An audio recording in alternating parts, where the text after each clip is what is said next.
Everybody wants to be a cat.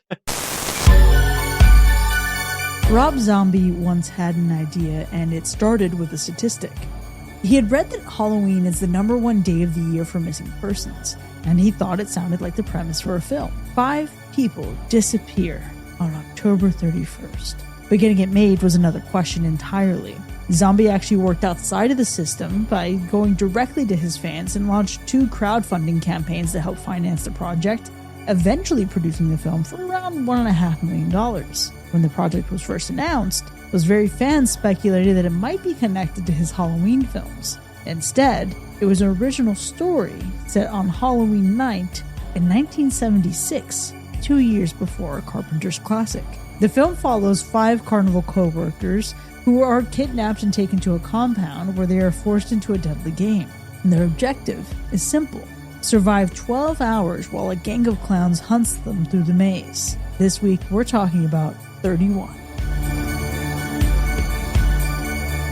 Greetings and salutations, and welcome to Hacker Slash. If you're joining us again, welcome back. If this is your first time listening, welcome to the party. We're a horror movie review podcast dedicated to telling you whether a movie is a hack, total joke, a waste of time, or a slash. Totally killer, pun intended. My name is Chris. I'm your friendly neighborhood slasher enthusiast. This week I'm joined by the classic horror connoisseur, Sean. Count yourselves lucky, you got fucked by the best. The people have spoken, and our patrons are the ones you can thank for this week's film. And if you support the show, you'll also get to hear our B-side at the end of this episode, where we just kind of dive into all things Rob Zombie. What's cool about this episode is actually nominated by Meat, who said, "This episode is special to me because as a Rob Zombie fan, this was his directorial return in over a decade back to the murder hillbilly slasher genre that he excels at. And as a fan of that genre, this checks all the boxes of a Rob Zombie film. Over-the-top gore, batshit crazy characters, a killer soundtrack, and dialogue that would send your pastor to the hospital. I love the mixed bag of killers and survivors alike, all being super unique, and Sherry Moon Zombie as character that feels more grounded for once. I think that this is a Richard Brake's best villain performance he has given as this Joker-esque character Doomhead that he hammers home within the first 10 minutes of the movie. This movie is so quotable in the worst ways, and it is 100% slash that is a great way to kick open the doors on any October watch list. Listen, with high praise like that, we can't wait for October to get this movie into the lineup. So thankfully, your friends in the Patreon community agreed. And we're here to break it down now. Sean, I'm assuming, of course, that you've seen this before. Oh, yeah. I definitely have seen this. I own this movie, just like I own every Rob Zombie film. I remember this one coming out, and also, just like Meat as a Rob Zombie fan, this one being his first crowdfunded film, there was a promise for this to be one for the fans. And we wanted to see another film like House of a Thousand Corpses. And so I definitely watched this one when it released, and I own it. And yeah, I've seen it many times. You bet. I've never seen this movie. And I also wasn't sure if this fell inside or outside the chronology of films. I think of Rob Zombie's filmography as being sequels to one another, even though that's not the case.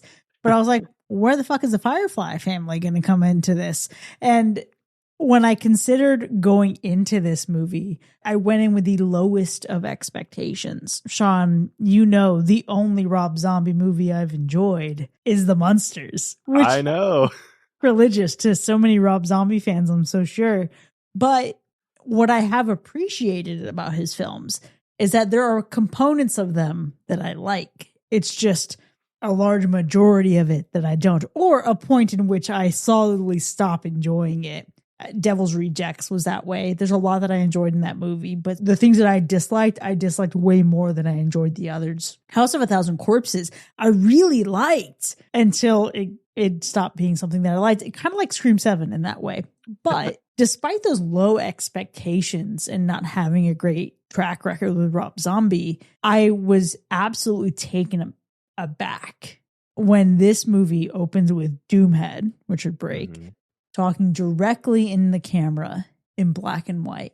I'm immediately locked in. I'm immediately paying attention. That's not where I expected to be 2 minutes in. I couldn't tell if this was a frame for a story, if this was him talking directly to us or to another character. Obviously, that gets revealed moments in. But even within that, I was like, this is probably the best looking thing Rob Zombie has ever shot.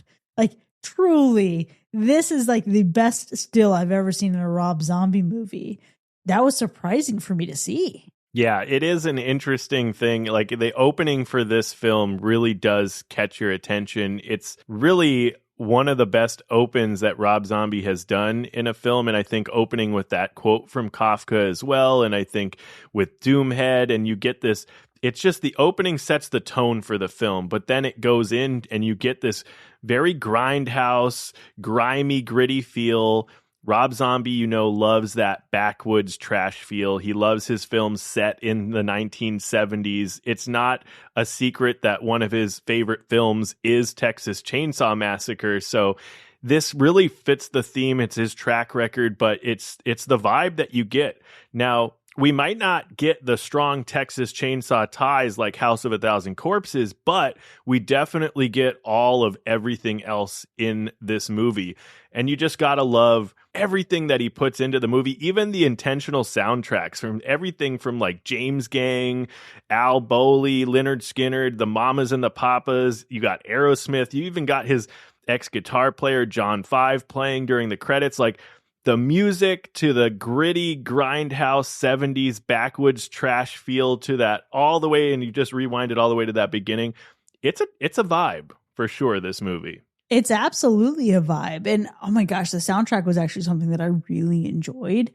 I was shocked by how much fun I was having, despite some things and in spite of other things. One thing that I will note is there's some stuff that I disliked in here, but not because of the classic Rob Zombie gripes that I usually have. I found that once the actual game gets going in this movie, there are stretches that feel like it drags for me. And there's a performance in the film that continues to be a weak point for me in Rob Zombie's work. We're going to talk about that in the second half. But something that I genuinely didn't see coming was that I started rooting for these people. I didn't expect to start caring about any of these people. And, typically I think of Sherry Moon Zombie in a movie, for example. Aside from the monsters or Halloween, she's usually part of the central force of people who are just like up to no good, and taking his cast and crew, his collection of folks that he's in every movie, and seeing them put in a different position in this movie was really interesting to me. Yeah, I think it is different, right? I think you're thinking of coming off of the track record leading up to this film. You're coming off of House of a Thousand Corpses, The Devil's Rejects. You're coming off of the Firefly family, so you're thinking maybe you're going to get something like this, but he kind of flips it around, right? And I think it's definitely a little bit different. And I think even to what you were touching on as we opened this episode, fans were speculating as this movie was coming out on like what this was going to be, if it was going to tie into his Halloween films. And maybe people were surprised that it didn't, right? And I think what took me by surprise when watching this one for the first time really was this whole 31 game of it all, right? It's like this Hunger Games meets Runner Man meets Purge vibes that was going on in this movie.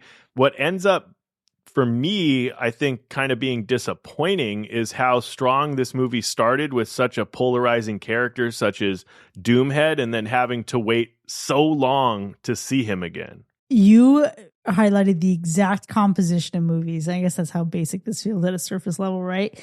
The same exact notes about what this movie felt like. One thing that surprised me, and we'll get into disappointment in just a moment, but I was shocked going back to that introduction of Doomhead, just how good this movie looked. Like, there's a lot of intention here in the composition of these shots. And I don't feel like I always get that from Rob Zombie. I feel like I saw that in the Halloween remake, or his version of Halloween. I feel like I saw that in a couple other moments in some of his films, but this one felt more restrained than usual, except for we get some action-y sequences later on. It's a lot. And that's where I think he gets into the Hunger Games of it all. But the disappointment for me, Sean, was in the entire climax of the movie. And it's because there's a moment near the end where the tension is completely deflated. It's like something so tropey, so stereotypical of a villain to do. This thing happens, and then it's like, well, this feels like it amounted to almost nothing. This actually was another one of those moments where I was like, damn, I was actually here for most of the way, and then you lost me in the end. You had me in the first half, I'm not going to lie. Yeah, definitely an interesting way to end the film. And it's left kind of ambiguous in a sense, but still, when you think of everything that led up to get there, it's just a very interesting way to land the plane. And was it effective? Was it not? I don't know. And I think that's exactly why I struggle with this movie being even considered as remotely scary. There's nothing in here that screams horror movie to me. It screams violent, for sure, a little unsettling in some ways. But I will say that this does feel distinct in that it doesn't feel like a classic slasher. I mean, obviously, Meat talked about this murder genre that Rob Zombie has. But even then, this feels different from his other work that I've seen. I think there are moments in here where you get, for example, a villain whose voice alone is creepy as hell. It's rhythmic, it's unsettling, and that lands. But that entire middle segment of the movie, and then what feels like metallic lightsaber duels, and just like a really strange ending, sucks all the fear right out of it. Yeah, the fear in this movie comes from maybe its mean-spirited brutality overall, maybe just the chaotic energy of the film. It's definitely not a traditional horror type movie. Like, it doesn't really fit in just to the slasher genre. And I really don't know what it is. I know that, Rob Zombie obviously debuted House of a Thousand Corpses, very, very similar parallels, and he even admits to Texas Chainsaw Massacre, very heavily inspired by.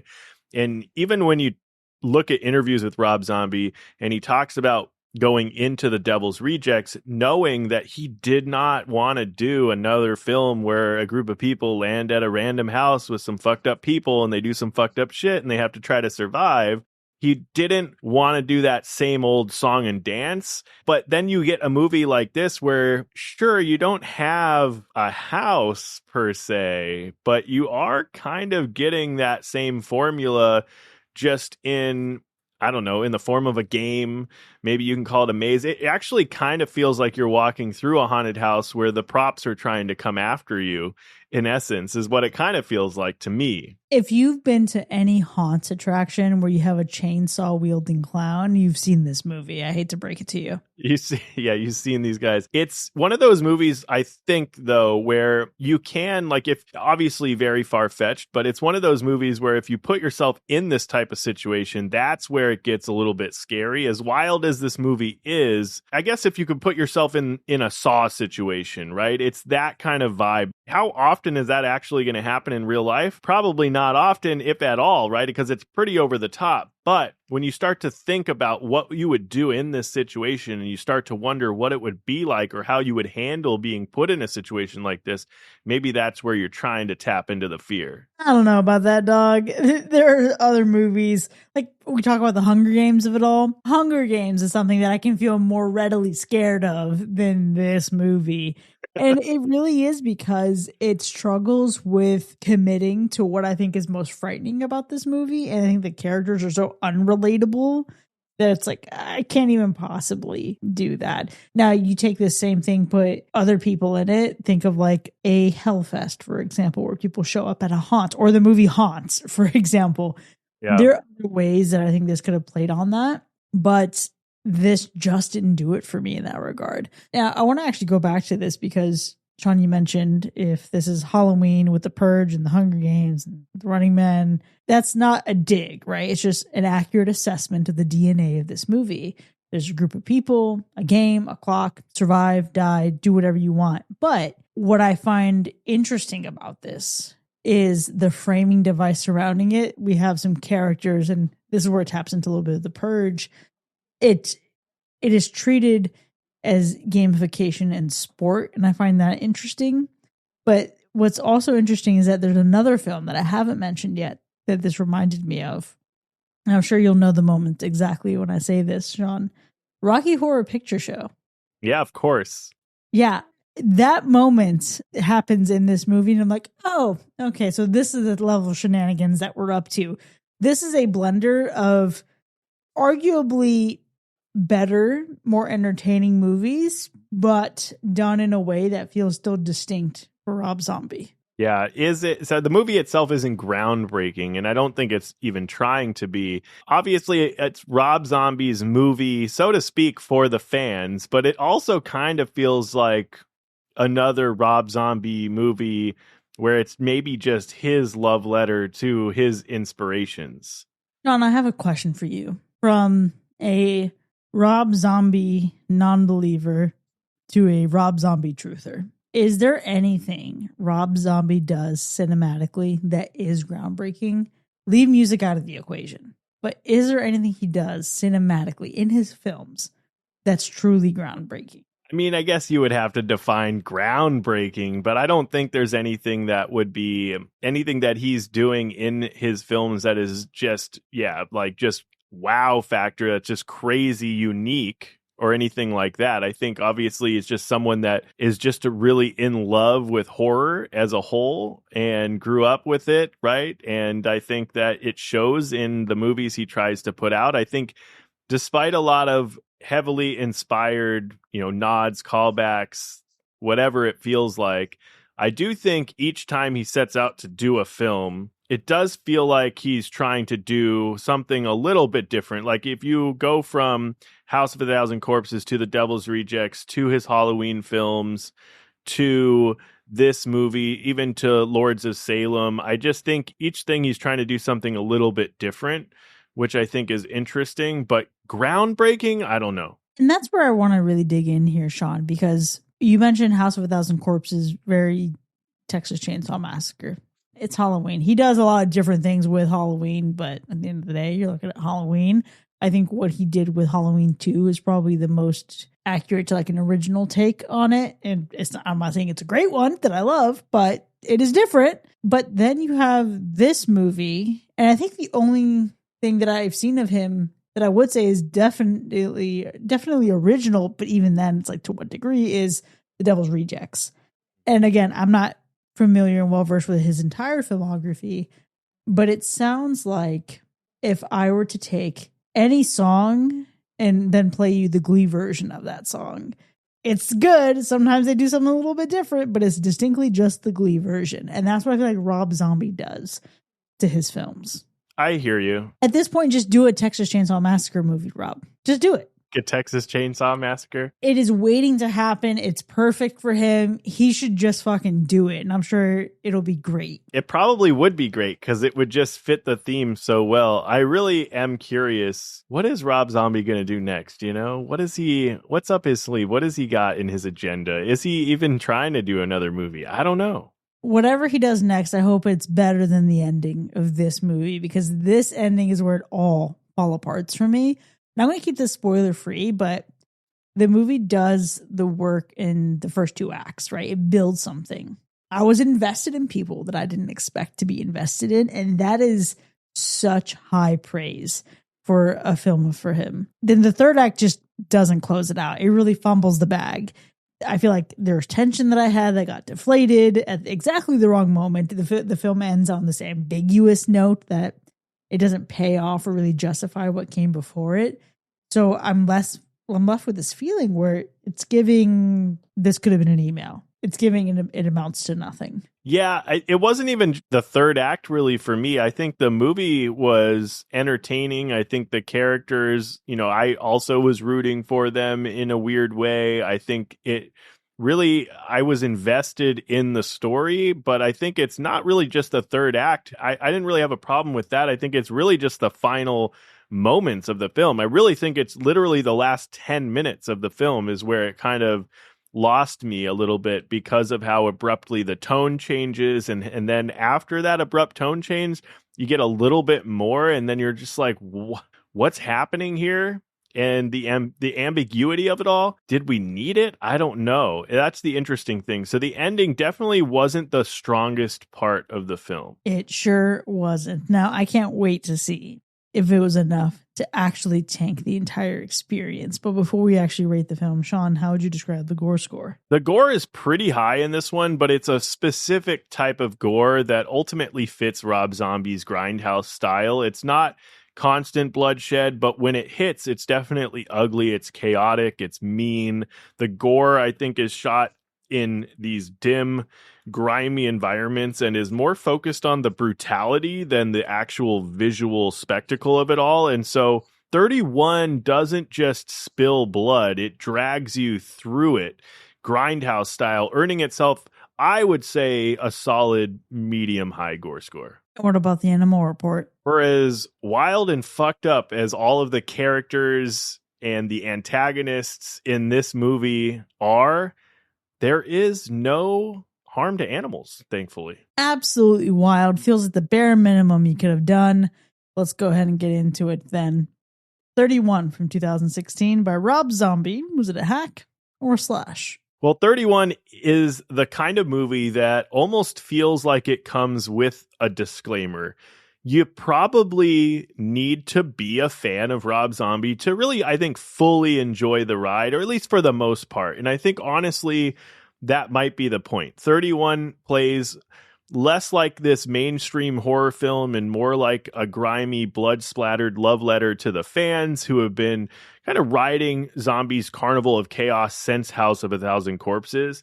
The premise is pure exploitation and filled with exactly the grotesque personalities that his fans would expect out of a Rob Zombie film. But the real standout being Richard Brake as Doomhead, who delivers one of the most memorable villain performances in Zombie's entire filmography. That said, though, 31 definitely has its rough edges.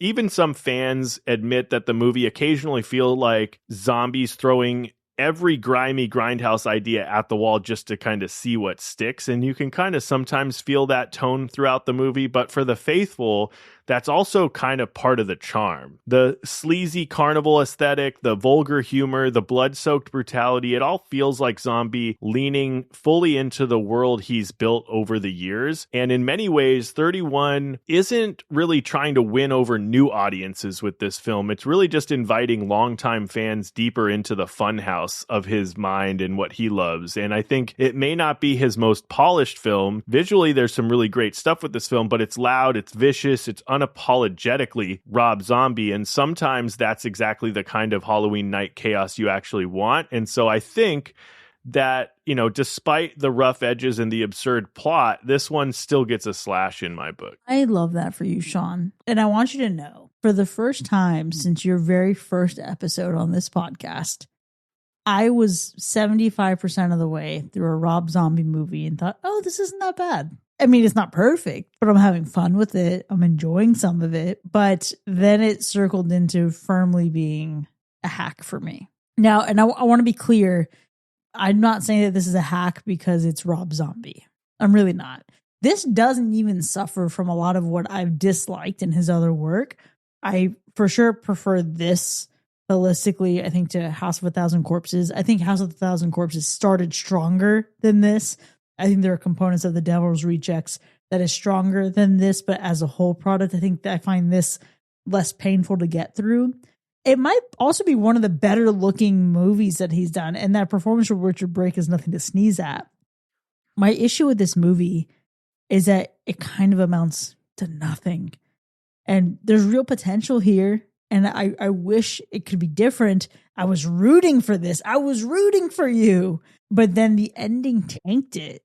And I said the same thing about Scream 7. I'll say it again here. A bad ending can undo a lot of good work and a lot of goodwill that's been earned. I trusted you and you scammed me a little bit. This is what I get for trusting you. I might come back around on this one. I think what I want to do is get through the rest of his filmography and then maybe do a ranking for myself of where this falls in that lineup. But for now, this one is very disappointingly a hack. And with that, 31 from 2016, as selected by our patrons and nominated by me, is walking away with one slash and one hack. And we have so much more to discuss when we get back from our spoiler break. So stick around and we will unpack these spoilers together. We'll see you in a bit.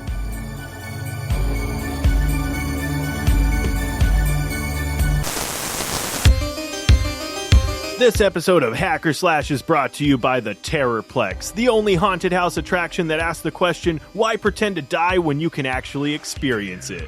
Tired of haunted houses where the chainsaws are fake, the blood is corn syrup, and the teenagers running the place apologize when they scare you? At the Terrorplex, we believe in authentic horror. Every room is staffed by professionally unhinged maniacs who are contractually obligated to hunt you like a confused extra in a grindhouse nightmare.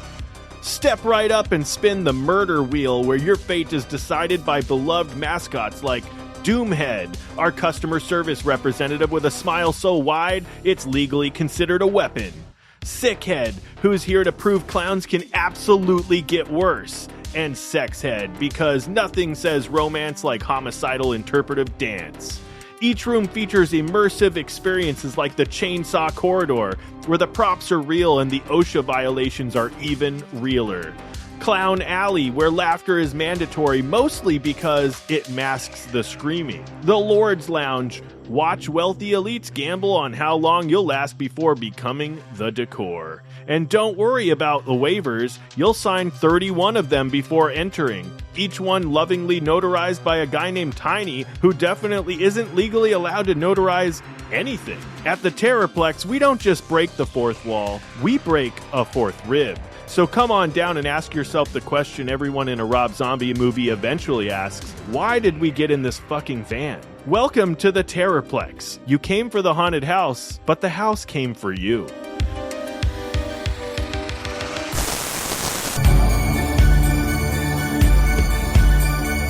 Welcome back, folks. You're now entering the spoiler zone for 31 from 2016, which was voted on and selected by our patrons. And it actually earned one hack and one slash. So we're divided now. We'll see if we come together in the end. Now, before we get into the specifics of our ratings, Sean, let's go through those kills. Well, if you're familiar with the style of Rob Zombie, the violence in these kills follows that same grindhouse philosophy. They're messy and aggressive, and most of the kills feel like desperate fights rather than staged horror set pieces. Instead of clean cinematic kills, the violence in this movie often turns into these frantic struggles. And the 15 kills that we get in this movie, they're not really about clever tricks. They're about chaotic, blood-soaked survival where every fight feels like someone wildly trying to slash their way out of a maze of nightmares.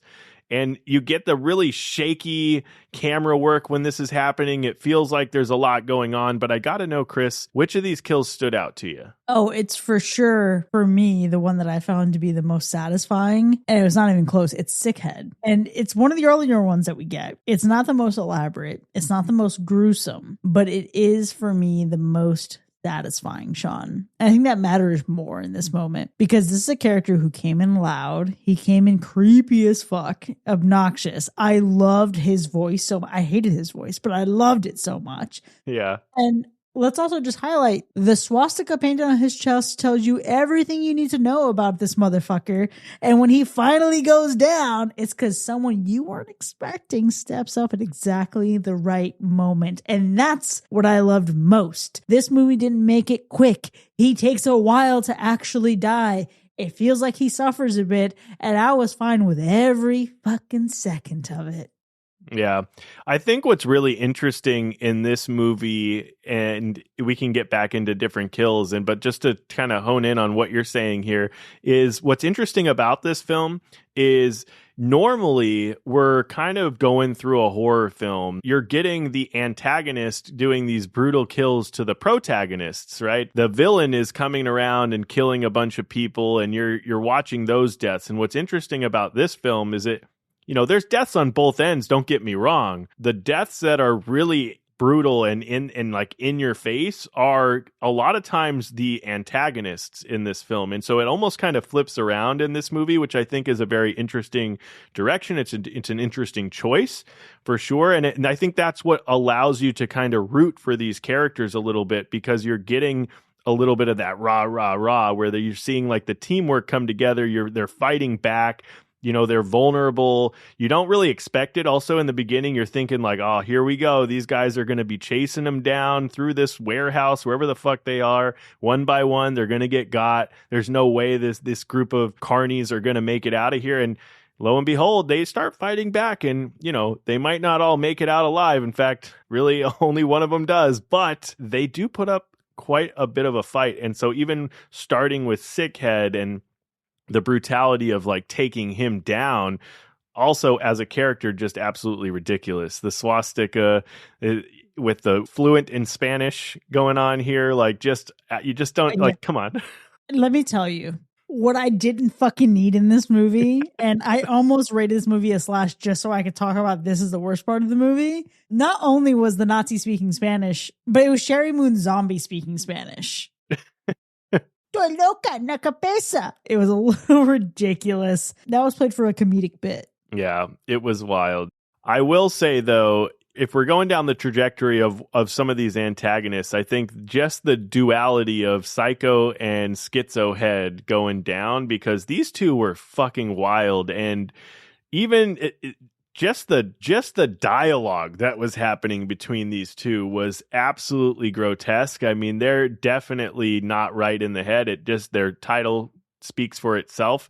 This group of supposedly brother psycho schizo clowns that are just here to kill and, I guess, rape is what they're all about. Watching them go down was pretty fucking satisfying. I mean, tripped by Roscoe, right? Landing Psycho Head on his own chainsaw and then held down by Venus and literally shredded in half was so fucking satisfying. It was satisfying to see and think of every fucking chainsaw wielding clown that's jumped out at you at Halloween Horror Nights. But also in true Rob Zombie fashion, because Texas Chainsaw Massacre, Leatherface doesn't do shit with that chainsaw in his first movie. He just cuts his own leg. It's just the running gag that, you'll never be able to redeem yourself unless somebody decides to remake Texas Chainsaw like completely and fucking put that chainsaw to use. I don't know. Yeah, the Texas Meat Hook Massacre. You can call this movie anything else. Texas Barbecue Massacre. But in that first film, it was not a chainsaw massacre. Yeah, pretty wild. Did like also seeing Schizo Head getting decapitated with the chainsaw by Panda. So the chainsaw in a double use against these two was pretty good, you gotta admit. Yeah, no, I can get down with that. I actually also really liked when Sex Head was choked. And I was like, finally, we came around to it. This girl was flirting her way in the beginning of this movie. It was so satisfying to see her go at the end. Oh, I know. Getting choked with the chain and then the throat like sliced open and just seeing the blood spew out. Pretty gnarly for sure. Mm-hmm. Someone that we probably didn't expect to last as long as she did, Venus, made it pretty fucking far into this movie. Unfortunately, her demise was also pretty brutal, getting stabbed multiple times, gutted by Doomhead. But it did take for us to get to Doomhead for her to go down, so I'll give her that. But it was also just the way she was propped up afterwards, all mutilated on that X-cross looking thing. Yeah, I was really sad to see her go. I really was hoping, especially when they started to share the odds and really just how everybody was going to shake out by the end of it. I wanted the odds to continuously be in her favor. Now, someone that I do want to shout out is someone who did not make it very far into the movie at all. And I want to go back to that Rocky Horror Picture moment, because there's that beat where the surviving group is forced to consume one of their own. Oh, and it's absolutely Meatloaf's Eddie. It's not telegraphed. It just happens and you sit with it. And that is one of the unhinged details that I could appreciate about this movie. And when I look back on it now, I'm like, damn, they really just ripped that right out of the playbook. But also, why was that one of the better parts? Yeah, it definitely was a very, very strong nod, we'll call it, to Rocky Horror Picture Show. Rip-off. And listen, really, it was still a great scene. Definitely almost the exact same thing, but it was great. It was great. I mean, just the whole crew just slowly starting to eat and just say, okay, like let's is free food, and then the reveal of the tablecloth and seeing their dead buddy Levon under there. Woo, that's wild. That's wild. Are you throwing up that meat? You know what? I don't know. I probably would gag initially. However, if I'm really hungry and that's my survival, I might have to do what I have to do, Levon. I'm sorry. If you're making it taste good, if it's a nice meat pie with some gravy, I don't know. I want to point out, Sean, that these motherfuckers have not been going 3 weeks without eating. Their whole challenge, start to end, was 12 hours. People have fasted for far longer than 12 hours. That man did not have to eat anybody. They're like, we gotta eat. We gotta be full bellies. Have you seen what people are like in a food coma? Yeah, that's true. Don't eat too much. You'll be just tired and lazy. Genuinely.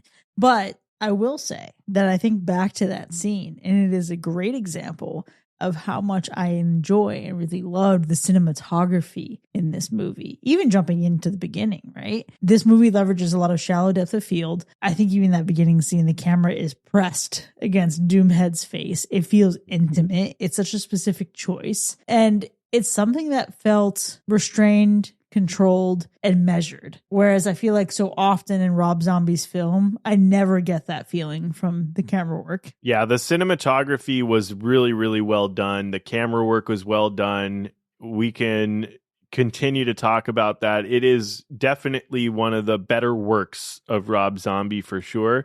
I also think is the use of colors in this movie too was actually visually appealing.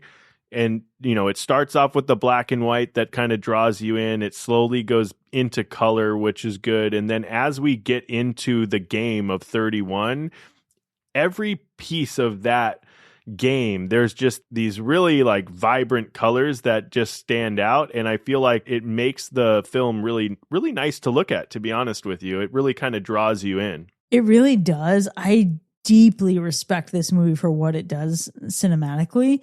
I also want to highlight the set design because Rob Zombie's sets and his films always feel grimy, but somehow this didn't feel dusty and grimy. It does a little bit in the beginning. Let's be clear, like on the road trip for sure. What I appreciate is that this is kind of like this industrial labyrinth. And as everybody's running through it, it adds like a nice layer of texture. And it also feels like a real place. I couldn't imagine ever being stuck in this place, but it feels a little bit more real to me than some of what I've seen in his other films. Yeah, it definitely does for sure. We've already kind of been talking about all these different moments throughout the film. And I know we're going to probably continue to harp on like the opening scene with Doomhead walking through the door, the close-ups, the hall in black and white with Al Bully's Call It a Day playing in the background. A great way to open the film. The dialogue between him and the priest before his death was a solid open, or the pastor.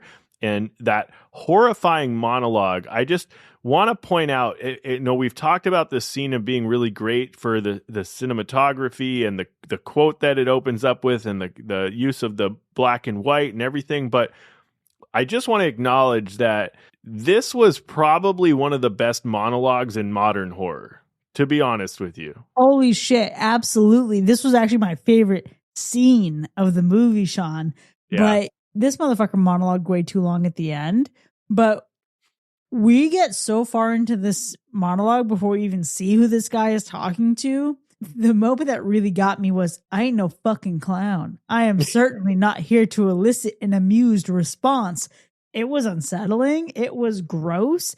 It set a bar that I think the rest of the film could not possibly live up to.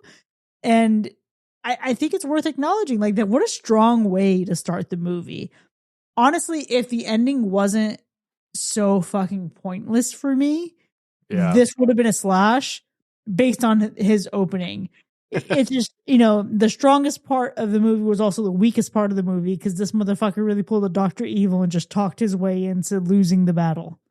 That is true. That is so true. You just talked yourself out of running out of time, and then who knows what happens after that, because then we get to the very final fucking moments of the film where we are confronted at the end. The game is over. Like, essentially, the game is over. Like, the time ran out.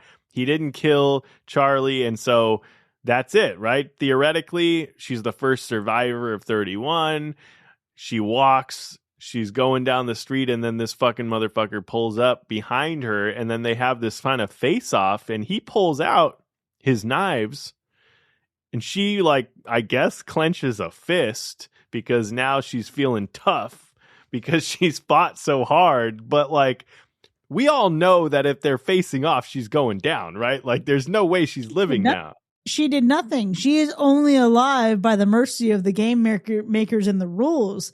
She is Katniss and Peeta, who only survived because they wanted to threaten to eat the Nightlock berries. Absolutely not. She was cooked. She was backed into a corner, tail between her legs. She had nothing going for her. There is no world in which she survives this man. Absolutely the fuck not. And you cannot convince me otherwise. It's very, very true. It's very also just sad the way that it ended in that regard. And I think, you know, many fans probably feel the same way, even if you like this movie like I do. This opening scene is it's just admittedly stronger than anything that follows, which is unusual for a horror film. And so that kind of is unfortunate. But there were some other pretty good moments. We talked about the dinner scene, which is really good. That callback to Rocky Horror Picture Show, the ripoff, whatever you want to call it. That was definitely good. But I do think there was also a moment, I guess we're going to keep going back into, because I think the best moments are genuinely where we do get to see Doomhead. And so like the scene where Doomhead is getting ready, the classical music, the face paint, that evil, sinister look that he has, getting himself amped up to kill. What a moment that was, because we get the monologue. We know he's very charismatic as a killer, that he sets the tone for this character. But then we get to see how he's kind of getting ready to go into one of these situations, and it just adds to everything that is about this character, and you just want to see more, even though it's really fucked up. He is just such a standout. And what I didn't care for was I didn't need to see Richard Brake's ass as he's like screwing somebody when he gets a phone call, right? I could have done without that whole thing. I'm like, ma'am, at what point do you think you could not have done better than him? And also, it's weird to see her get so spicy with him, and she has presumably no idea what the fuck he does for work. And he's just saying, like, you're not even allowed to shower. Ma'am, he's not going to know if you shower. You don't need to ask permission for that. But he truly is a standout. It's not even close. Like, he might be, and again, I know I love the Munsters for a really silly reason, but next to Danielle Harris as Annie Brackett, he might be like my favorite Rob Zombie character.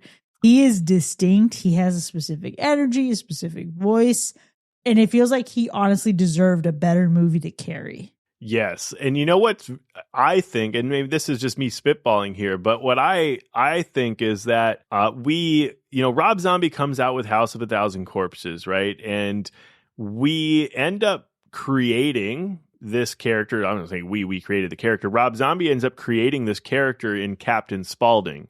And Captain Spaulding becomes arguably the most lovable character in some weird fucking way in that movie. In that trilogy, I guess you could say, you really do like Captain Spaulding. Like, he became kind of like the villain that you want to see. Like, Otis is there for sure, and Sherry Moon is there, but Captain Spaulding, there's a lot, it kind of blew up. And I think it's interesting because these two are almost like they're similar, but they're opposites. You have now Doomhead, which, if this is a movie for the fans and the fans are like, we love Captain Spaulding, he's like, well, I'm going to give you something. I'm going to give you a little bit of Captain Spaulding, but I'm going to give you a fucking really, like, an even more fucked up version of Captain Spaulding, because you have very similar. It's very trashy. Captain Spaulding is known to be fucking women and doing all kinds of weird shit. We've seen those scenes, very similar to what we're seeing with Doomhead in this movie. Very trashy, very trailer park trashy type stuff. But like, this right here is a different, no jokes. I'm just going to get down to business. I like to fucking torture people. Yeah, here's my thing. We're in March right now. This is March Madness, Monster Madness, the horror games. Give me a bracket of Captain Spaulding versus Doomhead, and then give me a bracket of Doomhead versus Art the Clown. because I still think Art the Clown fucking stomps him. We need a clown off. Oh, yeah, we need a clown seed for sure. Are you down to clown? Could you imagine a whole district of all of horror's best clowns? Pennywise, Brendo, Captain Spaulding, Doomhead, Art the Clown, Killer Clowns from Outer Space. Stop me if you heard these before. We could absolutely fucking do it. There can be. There's a strong bracket. Yeah, 100%. But I do want to be clear that this movie manages to make me give a damn about the characters. And I also want to highlight someone that I was excited to see was Herman Munster outside of Herman Munster makeup. I need you to know, Sean, Jeff Daniel Phillips, who plays Roscoe Pepper.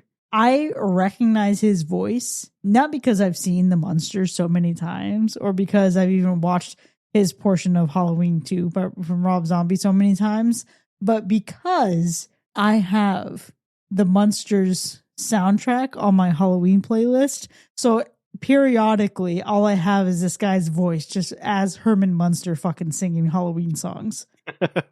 That's awesome for sure. Oh my gosh, that's good. Definitely cool. I just thought of this, and I'm sorry to even go back to it, but I just thought I was thinking of characters, and then it dawned on me because we were just I was talking through like the House of a Thousand Corpses cast, going back to that dinner scene that was obviously the Rocky Horror Picture Show scene.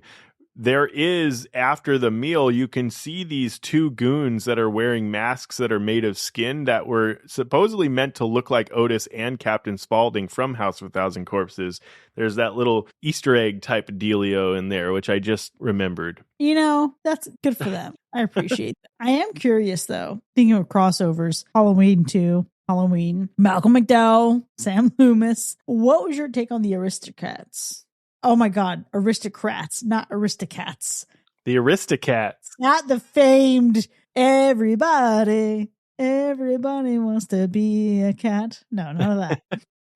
Oh my gosh. What was my take on the Aristocrats? I mean, my thing is, I'm not necessarily mad at the idea. My whole thing is, it just seemed a little bit strange. Did we even need to see them? Did they just take up space in the film? Yeah, we absolutely didn't need to. I think it would have been more interesting to ditch the aristocrats and make Doomhead the person who organizes the game 31.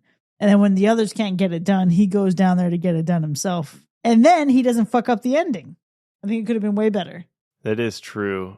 At that point, though, it's like all we really need is Doomhead and some victims and an environment. That's all you really need. We don't need all the other shit. Why did we get more complicated than that, Rob Zombie? The complexity of the aristocrats was unnecessary. The ending where you have a moment where the biggest, baddest antagonist you have talks his way into running down the clock absolutely fumbled the bag. Didn't need to do that. Again, this movie squandered its own potential. It's so disappointing. Yeah. Give me some kind of follow-up to this film and give me Doomhead with, like maybe some retribution, Let me see this character at his full potential. I don't know how that works, but I think this character is actually so good that he actually does deserve to go on into another film somehow. 100%. Sean, for me, he was the best part of this movie. I can imagine that for sure. It's arguably he is the best part of the movie. I think the worst part of this movie is probably, for me, it's honestly the shaky camera work. I'm not going to continue to harp on the ending. I think if I'm going to really pick this apart, I don't like the shaky camera work for me. I think it's supposed to add to the chaotic feel of the fight for survival sequences. I get that, but I personally would like to focus on the kills a little bit more from a visual standpoint. Like I want to be in that a little bit more. I don't want to feel like I'm part of the rumble. Yeah, no, I 100% get that. People have the same complaints about the Hunger Games and that the POV of the camera, the speed and shakiness of the camera can be a lot. It can be something that absolutely diminishes the viewing experience, and I get that. Thankfully for me, it wasn't that bad. I think the place that really stood out was the chainsaw fighting. that was something where I was like, okay, it feels like a bad lightsaber fight, and it feels like we're getting up close because it looks real dumb if you're zoomed out from this experience.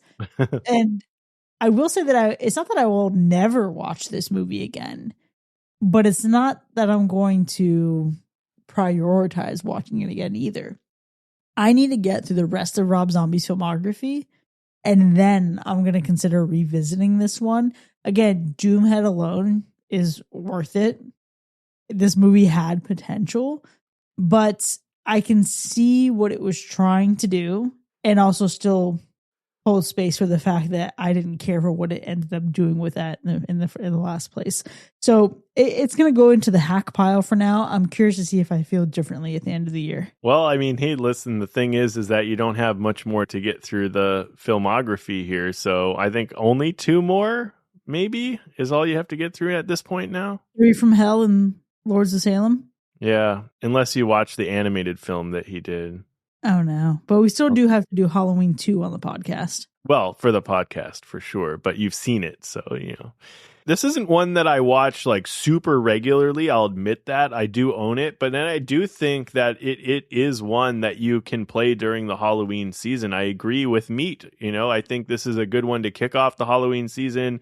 It's definitely got the vibes. It's obviously set on Halloween. It fits the whole theme. And you said it, Chris, like the premise, the birth of the idea of this movie was the fun fact, I guess, if you can call it a fun fact, or maybe just an interesting fact that a lot of people go missing on Halloween. And so this kind of adds to the lore of that. And so, yeah, it fits the spooky vibes. It's a good one for the spooky season. And I think it's definitely worth a rewatch if you're just trying to get in that mood. Well, I can't wait to see if this holds up on a better rewatch in the spooky season. But for now, there we have it, folks. 31 from 2016, as nominated and chosen by our patrons, has earned 1 slash and 1 hack. We certainly had a robust discussion here, but the conversation doesn't end here by any means. If you had a good time playing 31 with us and you want to go even further than this episode, consider supporting the show by visiting patreon.com/hack or / this is where you can enjoy even more of the show, including bonus content with early access, extended episodes with our B-sides, movie nominations, and of course, live shows. We'll see you next time, folks. And remember, a first sign of the beginning of understanding is the wish to die. You know what they say, Kimosabi. In hell, everybody loves popcorn.